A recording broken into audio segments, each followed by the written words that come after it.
ఈరోజు ఈ సమావేశం యొక్క ఈ ప్రెస్ మీట్ యొక్క ముఖ్య ఉద్దేశం ఏదైతే మంగళగిరి తెలుగుదేశం పార్టీ కేంద్ర కార్యాలయంలో టీడీపీ జాతీయ అధ్యక్షులు ముఖ్యమంత్రి గారైనటువంటి చంద్రబాబు నాయుడు గారి అధ్యక్షతన జరిగినటువంటి పోలిట్ బ్యూరో మీటింగ్లో చర్చించినటువంటి అంశాలపైన మేము మీ అందరికీ వివరిద్దామని చెప్పే ఉద్దేశంతో ఈ ప్రెస్ మీట్ పెట్టడం జరిగిందండి. ఈరోజు సుమారు 3 గంటల పాటు మరి ప్రెస్ మీట్ అక్కడ సమావేశం జరిగింది, పోలిట్ బ్యూరో సమావేశం. ఇందులో ముఖ్యంగా చర్చించినటువంటి అంశాలు కానీ తీసుకుంటే ప్రజా రాజధాని అమరావతి పైన ఏ విధంగా ముందుకు వెళ్ళాలని ఆలోచన చేయడం జరిగిందండి. దాంతోపాటు పోలవరం ఏ విధంగా నిర్మాణం చేయాలి, ఎందుకంటే మేము 2014-19 మధ్యన అక్కడ నిర్మాణం శరవేగంగా తీసుకెళ్ళిన తర్వాత రివర్స్ టెండరింగ్ అని చెప్పేసి వీళ్ళు మళ్ళీ దాని విధ్వంసానికి పాల్పడినటువంటి పరిస్థితులు మీ అందరికీ తెలిసిందే. ముఖ్యంగా ఆ డయాఫ్రామ్ వాల్ విషయంలో దానిపైన చర్చించడం జరిగింది. అలాగే నదుల అనుసంధానం పైన కూడా ఏ విధంగా ఇప్పుడు మనకి సకాలంలో వర్షాలు పడి నీరుని ఏ విధంగా మనం నిల్వ చేయాలి, దీనికి ఏ విధంగా నదులు అనుసంధానం చేయాలనే విషయం మీద కూడా ఈరోజు సుదీర్ఘంగా చర్చించడం జరిగిందని చెప్పి తెలియజేస్తున్నామండి. ఇదే కాకుండా 8 వెనకబడిన జిల్లాలు కేంద్ర సహకారం అందించేటువంటి విధానం మీద కూడా ఈరోజు చర్చించడం జరిగిందని చెప్పి తెలియజేస్తున్నామండి. అలాగే ఆగస్టు 15న అన్నా క్యాంటీన్లు ప్రారంభించడానికి పైన కూడా మరి చర్చ జరిగిందని చెప్పేసి మీకు తెలియజేస్తున్నాం. ఇదే కాకుండా మరి నీరు చెట్టు బిల్లుల పైన చాలామంది ఇక్కడికి మాకు అనేక సందర్భాల్లో ఇక్కడికి వచ్చి మాకు వాళ్ళ వినతులు ఇవ్వడం జరుగుతుంది. దానిపైన కూడా నీరు చెట్టుకు సంబంధించిన బిల్లులు ఏ విధంగా వాటిని రిలీజ్ చేయాలనే దానిపైన కూడా చర్చించడం జరిగిందని చెప్పి తెలియజేస్తున్నాం. ఇదే కాకుండా పేదరికం లేనటువంటి సమాజం నిర్మాణం ఏ విధంగా చేయాలి, దానిపైన కూడా సుదీర్ఘంగా చర్చించడం జరిగిందని చెప్పి తెలియజేస్తున్నాం. అలాగే జగన్మోహన్ రెడ్డి గారు విధ్వంస పాలన, ఫేక్ ప్రచారాలపైన ఈయన సోషల్ మీడియాని ఆసరాగా చేసుకుని అనేక తప్పుడు ప్రచారాలు చేస్తున్నటువంటి దానిపైన కూడా మరి చర్చించడం జరిగిందని చెప్పేసి తెలియజేస్తున్నాం. అలాగే ముందుగా మరి అద్భుతమైనటువంటి విజయాన్ని వైపు నడిపించినటువంటి చంద్రబాబు నాయుడు గారు కూడా మరి పోలిట్ బ్యూరో సభ్యులందరూ కలిపి వారికి ధన్యవాదాలు తెలియజేయడం జరిగిందండి. దీంతోపాటు ఈ విజయం అందించినటువంటి ఎన్డీఏ పక్ష నేతలకు, కార్యకర్తలకు, ముఖ్యంగా తెలుగుదేశం పార్టీ నాయకులకు, ప్రజలకి కూడా ఈ సందర్భంగా పోలిట్ బ్యూరో వాళ్ళకి ధన్యవాదాలు తెలియజేయడం జరిగిందని కూడా ఈ సందర్భంగా తెలియజేస్తున్నాండి. దీంతోపాటు నామినేటెడ్ పదవులపైన ఏ విధంగా, ఎందుకంటే అహర్నిశలు కష్టపడినటువంటి కార్యకర్తలకి సముచిత స్థానం కల్పించాలి, ప్రభుత్వంలో భాగస్వామ్యం చేయాలన్న ఒక ఉద్దేశంతో వాళ్ళకి నామినేటెడ్ పదవి ద్వారా వారికి సముచిత స్థానం కల్పించి వారికి గౌరవం ఇవ్వాలన్న ఒక ఆలోచనతో మరి దానిపైన కూడా సుదీర్ఘంగా చర్చించడం జరిగిందని చెప్పి తెలియజేస్తున్నామండి. ఇలాగా వీటితో పాటు సభ్యత్వ నమోదు కార్యక్రమం కూడా రాబోయే రోజుల్లో మాకు ప్రతి ఏడాది అక్టోబర్, నవంబర్లో, సెప్టెంబర్, అక్టోబర్ సమయంలో ఈ సభ్యత్వ కమిటీలు వేసుకొని అక్టోబర్, నవంబర్లో ఈ మెంబర్షిప్ డ్రైవ్ ఉంటుందండి. దాని మీద కూడా చర్చించడం జరిగింది. అయితే ఈసారి కూడా మెంబర్షిప్ కేవలం 100 రూపాయలు పెట్టే, గతంలో ఇన్సూరెన్స్ 2000 పెట్టుకున్నాం.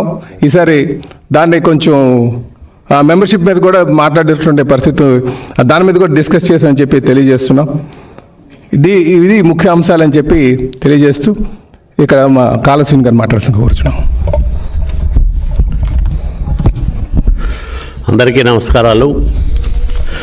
5 సంవత్సరాల జగన్మోహన్ రెడ్డి అరాచక పాలనను భరించిన తెలుగు ప్రజలు చిత్తుగా ఓడించి చంద్రబాబు నాయుడు గారి సమర్థవంతమైన నాయకత్వం ఆంధ్రప్రదేశ్ రాష్ట్రానికి అవసరం. అట్లాగే పవన్ కళ్యాణ్ గారి పట్టుదల ఈ రాష్ట్ర అభివృద్ధికి అత్యవసరమని గ్రహించి భారతీయ జనతా పార్టీ ఆశీస్సులతో ఏర్పాటైన ఎన్డీఏ కూటమికి అఖండమైన విజయాన్ని, అపురూపమైన విజయాన్ని, అపూర్వమైన విజయాన్ని అందించిన నేపథ్యంలో జరిగిన తొలి పాలిట్ బ్యూరో సమావేశంలో ఈ విజయానికి కారకులైన అందరికీ ధన్యవాదాలు, కృతజ్ఞతలు తెలియజేస్తూ గొప్ప నమ్మకంతో, ఎన్నో ఆశలతో ఎన్డీఏ ప్రభుత్వాన్ని ఏర్పాటు చేసుకున్న ప్రజల ఆశలకు, ఆశయాలకు అనుగుణంగా ప్రజారంజకమైన పరిపాలనను సాగిస్తూనే పార్టీని ప్రభుత్వంతో అనుసంధానం చేస్తూ పార్టీ నాయకులు, కార్యకర్తల ఆలోచనలకు విలువ ఇస్తూ ప్రభుత్వంలో తగిన ప్రజా ఉపయోగమైన నిర్ణయాలు తీసుకునేదానికి ఒక చక్కటి వాతావరణాన్ని కల్పించాలని పాలిట్ బ్యూరోలో మేము చర్చించాం. ఎందుకంటే ఈ అఖండమైన విజయానికి ప్రజలు ప్రధాన కారకులైతే 5 సంవత్సరాలు దుర్మార్గ పరిపాలనలో అనేక అక్రమ కేసులలో ఇరుక్కొని ఆస్తులు పోగొట్టుకొని ప్రాణాలను బలి ఇచ్చి అనేక త్యాగాలు చేసిన కార్యకర్తలు, నాయకుల సేవలను పార్టీ ఎప్పుడూ మర్చిపోదు. అదే సందర్భంలో ప్రభుత్వం ఏర్పాటైన ఈ 2 నెలల కాలంలో ముఖ్యమంత్రిగా చంద్రబాబు నాయుడు గారు తీసుకున్న నిర్ణయాలు చాలా ఉజ్వల భవిష్యత్తుకు బలమైన పునాదులు వేసే విధంగా ఉన్నాయని పాలిట్ బ్యూరో అభిప్రాయపడింది. తొలి 5 సంతకాల్లోనే సంక్షేమానికి పెద్దపీట వేస్తూనే చీకటి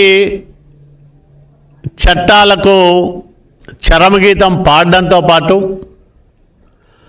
ఒక ప్రజారంజకమైన పరిపాలనకు మంచి బిగినింగ్ ఇచ్చారు చంద్రబాబు నాయుడు గారని పాలిట్ బ్యూరో సభ్యులందరూ కూడా మా నాయకుడు చంద్రబాబు నాయుడు గారిని ప్రశంసించడం జరిగింది. 5 సంతకాలతోనే ప్రజల్లో ఒక గొప్ప నమ్మకాన్ని ముఖ్యమంత్రిగా చంద్రబాబు నాయుడు గారు కల్పించగలిగినారని కూడా పాలిట్ బ్యూరో సభ్యులందరూ కూడా కొనియాడడం జరిగింది. ఈ 5 సంతకాల అంశాల అమలులో కూడా చకచకా జరుగుతున్న నిర్ణయాలు, ప్రజలు ముఖ్యంగా నిరుద్యోగులు, రైతులు, వీటి వల్ల లబ్ధి పొందే నిరుపేదలు, అన్నా క్యాంటీన్లు లాంటి వాటి వల్ల లబ్ధి పొందే నిరుపేదలు, వీళ్ళందరినీ దృష్టిలో పెట్టుకొని తెలుగుదేశం పార్టీ ఏ పునాదుల మీద అయితే ఏర్పాటైందో ఒక సంక్షేమ శ్రేయోరాజ్యాన్ని ఆంధ్రప్రదేశ్ రాష్ట్రంలో స్థాపించాలని ఎన్టీ రామారావు గారు కలలు కన్న ఆ విస్తృత ప్రయోజనాలను సాధించే దిశగా తొలి బలమైన అడుగులు చంద్రబాబు నాయుడు గారు వేశారు ముఖ్యమంత్రిగాని పాలిట్ బ్యూరో సమావేశం అభిప్రాయపడింది. మరి వీటితో పాటు ఇందాక చెప్పినట్లు 2 కళ్ళు లాంటి, రాష్ట్రానికి 2 కళ్ళు లాంటి అమరావతిని పట్టాలెక్కించడం, పోలవరాన్ని సాధ్యమైనంత త్వరగా పూర్తి చేయడం, ఈ 2 ప్రధానమైన లక్ష్యాలతో పాటు వెనుకబడిన ప్రాంతాల అభివృద్ధికి పెద్దపీట వేయడానికి ఈరోజు తీసుకుంటున్న నిర్ణయాలు చాలా దోహదం చేస్తాయని కూడా పాలిట్ బ్యూరో అభిప్రాయపడింది. ఎందుకంటే వంశధార, గోదావరి, కృష్ణా, పెన్నా నదుల అనుసంధానం, వీటి వల్ల ఆంధ్రప్రదేశ్ రాష్ట్రంలో భవిష్యత్తులో అంటే ఒక దశాబ్ద కాలంలో ప్రతి ఎకరాకు నీళ్ళు ఇవ్వచ్చని బలంగా నమ్ముతున్నాడు మా నాయకుడు చంద్రబాబు నాయుడు గారు. ఒకవైపు వెనుకబడిన ఉత్తరాంధ్రకు సాగునీటి సదుపాయాలు పెంచడంతో పాటు అత్యంత కరువు పీడిత రాయలసీమకు కృష్ణా జలాలతో పాటు గోదావరి జలాలను కూడా అందించాలనే తపన చంద్రబాబు నాయుడు గారిలో స్పష్టంగా కనిపిస్తూ ఉంది.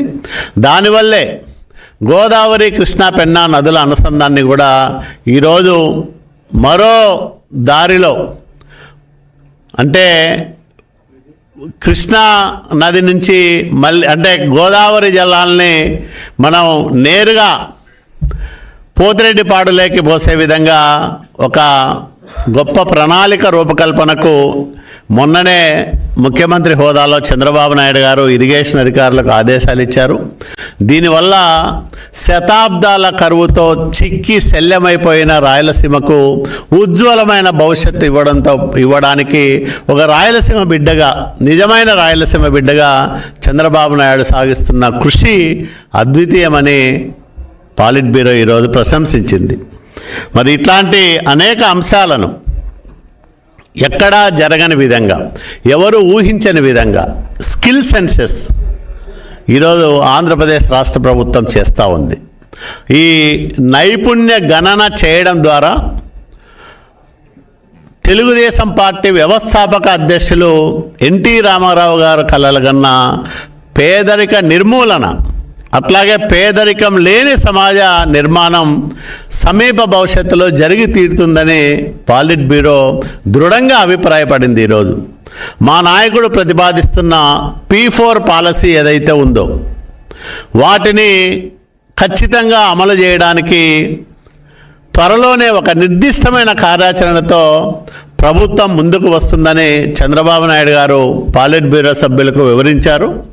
పాలిట్ బ్యూరో సభ్యులతో పాటు పార్టీలో ఉండే సీనియర్ నాయకులతో పాటు సామాన్య కార్యకర్తకు కూడా పేదరిక నిర్మూలనలో ప్రభుత్వం చేపట్టాల్సిన చర్యలపైన తగిన సూచనలు, సలహాలు ఇవ్వడంతో పాటు అందరి భావాలను, ఆలోచనలు పంచుకొని ఆ నిర్దిష్ట కార్యాచరణ త్వరలోనే రూపకల్పన చేయడం జరుగుతుందని కూడా చంద్రబాబు నాయుడు గారు పాలిట్ బ్యూరో సభ్యులకు వివరించడం జరిగింది.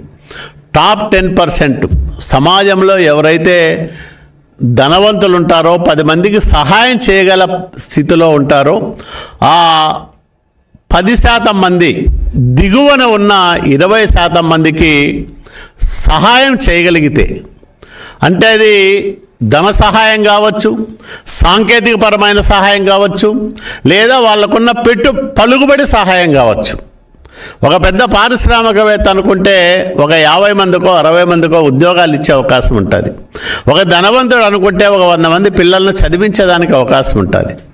కాబట్టి ఆ టాప్ 10% బాటంలో ఉండే 20% పేద కుటుంబాలను ఆదుకోవడానికి, అంటే ఆ కుటుంబాల్లో చదువుకునే వాళ్ళు ఉంటే చదువుకు సహాయం చేయడం, చదువుకొని నిరుద్యోగులుగా ఉంటే ఆ నిరుద్యోగులకు స్కిల్స్ అప్గ్రేడ్ చేయడమో, లేకపోతే వాళ్ళకి తగిన ఉపాధి అవకాశాలు కల్పించడం ద్వారానో వారికి మెరుగైన జీవనాన్ని అందించడం, అట్లాగే వ్యవసాయంలో విప్లవాత్మకమైన మార్పులు తీసుకొచ్చి అనుబంధ పరిశ్రమల ఏర్పాటుకు వాళ్ళని ప్రోత్సహించి తద్వారా వాళ్ళ కుటుంబ ఆదాయాన్ని పెంచడానికి తగిన సలహాలు, సూచనలు ఇవ్వడంతో పాటు ఆర్థికంగా కూడా తగిన ప్రోత్సాహకాలు ఆ సమాజంలో ఎవరైతే టాప్ సెక్షన్స్ ఉంటారో వాళ్ళ ద్వారా దిగువ శ్రేణి కుటుంబాలకు సహాయ సహకారాలు అందించే విధంగా ఈ P4 పాలసీ ఉండబోతోందని కూడా మీ అందరికీ నేను మనవి చేస్తూ ఉన్నా. ఈ రకంగా అన్ని ప్రాంతాల సమగ్రాభివృద్ధి ధ్యేయంగా, అన్ని వర్గాల అభివృద్ధి లక్ష్యంగా, మెరుగైన సమాజం కోసం, పేదరికం లేని సమాజం కోసం 2047 నాటికి అగ్ర రాష్ట్రంగా ఆంధ్రప్రదేశ్ రాష్ట్రాన్ని తీర్చిదిద్దడం కోసం త్వరలోనే ఒక 2047 వికసిత ఆంధ్రప్రదేశ్ పేరుతో ఒక డ్రాఫ్ట్ను కూడా ప్రభుత్వం రూపకల్పన చేయబోతా ఉంది. ఆ డ్రాఫ్ట్ రూపకల్పనలో కూడా పార్టీ నాయకులు, మేధావులు, అన్ని వర్గాల ప్రజల భాగస్వామ్యం ఉంటుందని కూడా ఈరోజు చంద్రబాబు నాయుడు గారు స్పష్టంగా పాలిట్ బ్యూరోలో సభ్యులకు వివరించడం జరిగింది. ఇట్లాంటి అనేక అంశాలు పాలిట్ బ్యూరోలో చర్చించాం. మరి ప్రభుత్వ పనితీరును మెరుగుపరచడానికి, అట్లాగే అన్ని విభాగాలు మరింత సమర్థవంతంగా పనిచేయడానికి, పారదర్శక విధానాల రూపకల్పనకు ప్రజల భాగస్వామ్యంతో పాటు పార్టీ నాయకులు కార్యకర్తల భాగస్వామ్యం కూడా భవిష్యత్తులో ఎక్కువగా ఉంటుందని కూడా ఈ రకంగా మేము మా పార్టీ క్యాడర్కు నాయకులకు కూడా మరి చెప్పదలుచుకున్నాం. పాలిట్ బ్యూరో సమావేశం సందర్భంగా ఈ మధ్యనే ప్రభుత్వం తీసుకున్న అన్ని నిర్ణయాలను కూడా పాలిట్ బ్యూరోలో చర్చించాం.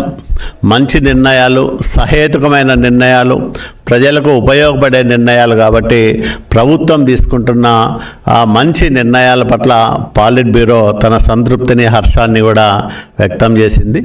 ప్రభుత్వానికి అన్ని రకాలుగా బాసటగా నిలవడంతో పాటు మంచి పరిపాలనను సామాన్యునికి చేరువ చేయడానికి పార్టీ యంత్రాంగం కూడా ప్రభుత్వంతో మమేకం కావాలని మరి ఈరోజు మేము మాట్లాడుకున్నాం. కార్యకర్తల సంక్షేమం ఇందాక మా అధ్యక్షులు చెప్పినట్లు గతంలో ప్రమాద బీమా 2 లక్షల రూపాయలు ఉంటే దాన్ని 5 లక్షల రూపాయలకు పెంచబోతా ఉన్నాం. పార్టీ సభ్యత్వ రుసుము మాత్రం 100 రూపాయలే ఉంటుంది.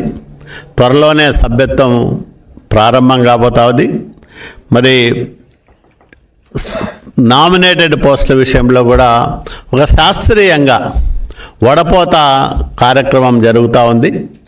దాని తర్వాత విడుదలయ్యే తొలి జాబితాలోనే మనకు స్పష్టంగా అర్థమవుతుంది పార్టీ అధినాయకత్వం ఎంత క్షుణ్ణంగా అధ్యయనం చేసిన తర్వాత అర్హులైతే, ఎవరైతే పార్టీకి అంకితభావంతో పనిచేశారో, ఎవరైతే ఈ ఎన్నికల్లో త్యాగాలు చేశారో, ఎక్కడైతే పార్టీ నాయకత్వం కష్టపడి పనిచేసినా తగిన గుర్తింపు, గౌరవం రాలేదు, అట్లాంటి వాళ్ళందరికీ కూడా త్వరలోనే నామినేటెడ్ పోస్టుల్లో ప్రాధాన్యం ఉంటుందని కూడా చంద్రబాబు నాయుడు గారు పాలిట్ బ్యూరోకి స్పష్టంగా తెలియజెప్పడం జరిగింది. Thank you. నామినేటెడ్ పోస్టులు డ్రాగ్ ఆన్ అయిపోతా ఉన్నాయని చెప్పి టీడీపీ ఎక్కువ మంది చాలా ఆందోళన. అంటే ప్రభుత్వం వచ్చి 2 నెలలు కావాలేదు. ఇక్కడ కూటమి ప్రభుత్వం ఇది. తెలుగుదేశం పార్టీతో పాటు జనసేన, భారతీయ జనతా పార్టీ కలిసి మేము ఎన్నికల్లో పోటీ చేశాం. అందరి సహకారంతో, అందరి భాగస్వామ్యంతో, అందరి కృషితో అద్వితీయమైన విజయాన్ని సాధించాం. 93% స్ట్రైక్ రేట్ అనేది బహుశా భారతదేశ రాజకీయాల్లో ఏ కూటమికి ఏ ఎన్నికల్లోనూ ఎప్పుడూ సంభవించి ఉండదు. అలాంటి ఒక అద్వితీయమైన విజయాన్ని సాధించిన సందర్భంలో తీసుకునే ప్రతి నిర్ణయము చాలా జాగ్రత్తగా తీసుకోవాల్సిన అవసరం ఉంటుంది. కాబట్టి అందరినీ కలుపుకొని అందరి ఆమోదంతో ఈ కార్యక్రమాలను కూడా చేసుకోవాల్సిన సందర్భం ఉంది. కాబట్టి ఖచ్చితంగా కష్టపడి పనిచేసిన వాళ్ళకి, త్యాగాలు చేసిన వాళ్ళకి, మొన్న ఎన్నికల్లో పొత్తుల వల్ల టికెట్లు రాని వాళ్లకు, కొన్ని కారణాల వల్ల సీనియర్లకు కొన్ని నియోజకవర్గాల్లో టికెట్లు పార్టీ ఇవ్వలేకపోయింది. అట్లాంటి వాళ్లకు వీళ్ళందరినీ దృష్టిలో పెట్టుకొని నామినేటెడ్ పదవుల భర్తీ త్వరలోనే జరుగుతుంది. Thank you. టైం బౌండ్ అనేం లేదు, త్వరలోనే ఫస్ట్ లిస్ట్ వస్తుంది. అంటే ఈ నామినేటెడ్ పదవుల భర్తీకి సంబంధించి ఇప్పుడు మా ఆఫీస్కి వచ్చి అందరు కూడా వినతులు ఇస్తున్నారు వాళ్ళు. దాంతోపాటు పార్టీ ఎప్పటి నుంచో బ్యాక్ ఆఫీస్ మాకు ఉందండి. ఆ బ్యాక్ ఆఫీస్లో గడిచిన 5 సంవత్సరాలుగా ఎవరైతే ఈ కార్యక్రమంలో పాల్గొన్నారు, అలాగే వాళ్ళకి మాకు క్లస్టర్ యూనిట్ బూత్ లెవెల్లో బాడీస్ ఉన్నాయి, వాళ్ళు ఏ విధంగా పార్టీ కార్యక్రమంలో మమేకం అయ్యారని, ఈ విధంగా మాకు ఒక 5-6 పద్ధతుల్లో ఆ సమాచారం మా దగ్గర ఉందండి. ఆ సమాచారం అంతా కూడా చూసి అప్పుడు ఈ నామినేటెడ్ పదవులు నిర్ణయించడానికి జరుగుతుందని తెలియజేస్తున్నాం. అంటే ఎవరైతే పార్టీ బలోపేతానికి, పార్టీ అధికారం తేడానికి కృషి చేసినటువంటి కార్యకర్తలకి మంచి స్థానం కల్పించాలని పగడ్బందీగా ఒక వ్యవస్థను ఏర్పాటు చేసుకుని ఆ పేర్లన్నీ ఐడెంటిఫై చేస్తున్నామని చెప్పి తెలియజేస్తున్నాం అండి. జన్మభూమి 2 త్వరలో ప్రారంభమవుతుంది. జన్మభూమి లక్ష్యం కూడా ప్రభుత్వ కార్యక్రమాల్లో ప్రజల భాగస్వామ్యం, అట్లాగే దాతల భాగస్వామ్యం మొదటి నుంచి ఉంది. అది దాన్ని మరింత విస్తృతం చేసే దిశగానే జన్మభూమి 2 కార్యక్రమం ఉంటుంది. అంటే ఏదైతే P4 అంటున్నారో దాన్ని దీనికి ఏమైనా లింకప్ చేస్తారా? P4 అనేది అంతిమంగా పేదరికం లేని సమాజ నిర్మాణం, వివిధ వర్గాల మధ్య కానీ సమాజంలో వివిధ కుటుంబాల మధ్య కానీ ఉన్న ఆర్థిక అంతరాలను తొలగించే కార్యక్రమం అది. దాంట్లో జన్మభూమి కూడా ఒక చోదక శక్తిగా పనిచేస్తుంది.